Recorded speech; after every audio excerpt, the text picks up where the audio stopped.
Recording. How goes the family? Welcome back to Patterson Properties. Hopefully you guys are having a great and exceptional evening. It's Tuesday, another day, another week. Let's get it. Before I go forward, remember Patterson Properties. We also sell real estate properties via tax liens, tax sales, and obviously doing the regular marketing through text message blasts, sending mailers out, phone, cold calling, and all that beautiful stuff. All right. So today's subject matter is foreign home buyers are back, family, in the United States of America. With today's current crazy and special real estate market, one thing is true, that with the previous strict COVID-19 restrictions not really allowing international travel, and with economies being stagnant all over the world, lots of foreign buyers weren't allowed or just couldn't buy real estate in the same numbers as before the 2020 pandemic / lockdowns. Now, according to the article that I read today, foreign real estate investors are slowly coming back, according to the survey from the National Association of Realtors. Travel restrictions during the pandemic barred prospective buyers from abroad from traveling to the United States and shopping for homes. But with those restrictions falling away, along with many COVID testing requirements, foreign buyers have returned between April 2021 and March of this year, 2022. International buyers snatched up $59 billion worth of United States residential properties. Now, before I go on, remember, now you have a lot of foreign investors, in competition with major private investors and whatnot. Now, if you've noticed, in today's real estate market, a lot of major private firms are not buying as much real estate as they used to be, and a lot of real estate properties, actually, the construction has just come to a halt and whatnot, or not breaking ground whatsoever because of crazy inflation and just because of the lack of people wanting to buy homes right now, because a lot of people just like, forget it, I'll wait till the housing market somewhat stabilizes itself. So interesting times that we're living in, all right?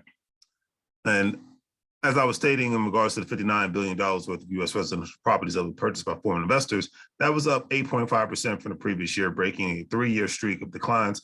The increase in dollar volume was largely due to rising purchase prices. According to the report, the median price of homes purchased by foreign buyers between April 21st and March of 2022 was a record of $366,100, even higher than the median $355,700 home price for the United States market.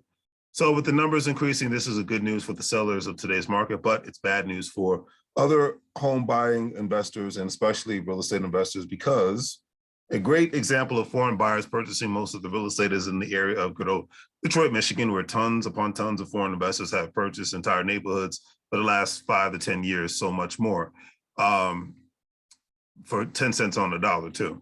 The article also stated that while the pandemic has pushed more people to buy remotely or sight unseen by looking at homes virtually, and that was insane to begin with, but hey, you gotta do what you gotta do. Most buyers still like to see a property in person. I tend to agree with that, no matter if they're a foreign buyer or a local buyer within the United States of America. So that's just my perspective on the matter in that aspect, because I'm like, I'm not buying anything sight unseen unless I know it's like a product off Amazon. That's just me. I'm not buying a real estate property sight unseen. Not gonna happen. When I saw that happening, I was like, yeah, well, I'll fall to the wayside. All right, international buyers, especially those seeking a vacation home, or often could not visit homes due to travel restrictions. A foreign buyer, according to National Association of Realtors, is both someone who is a foreign national with a permanent address abroad, as well as people who are non-U.S. citizens and recent immigrants of less than 2 years, or non-immigrant visa holders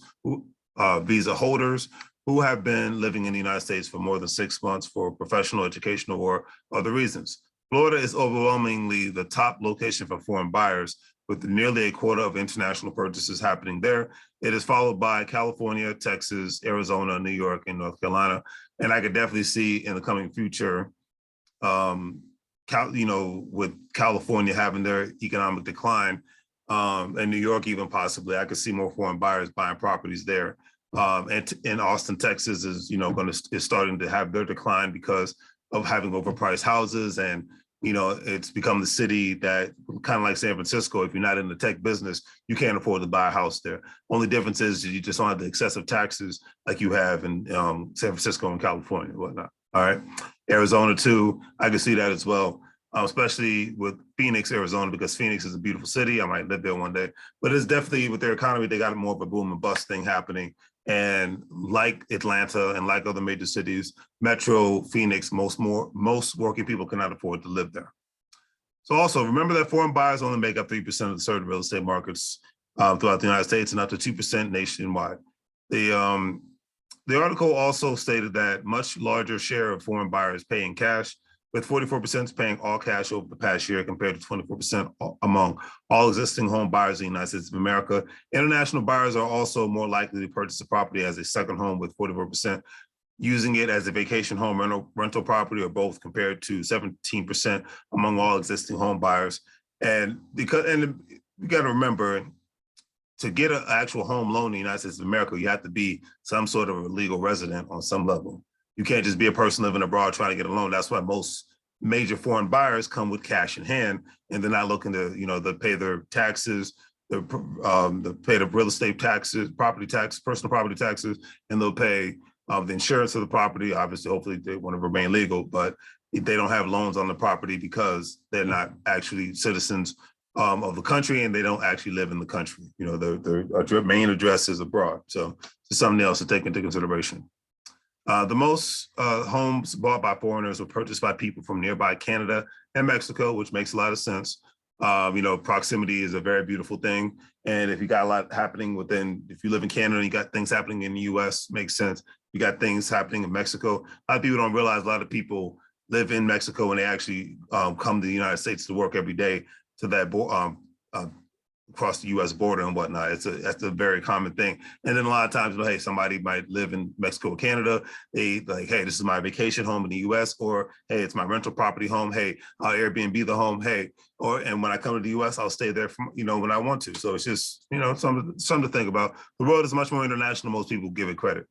Buyers from Canada made up 11% of foreign buyer home purchases, up from 8% in prior periods.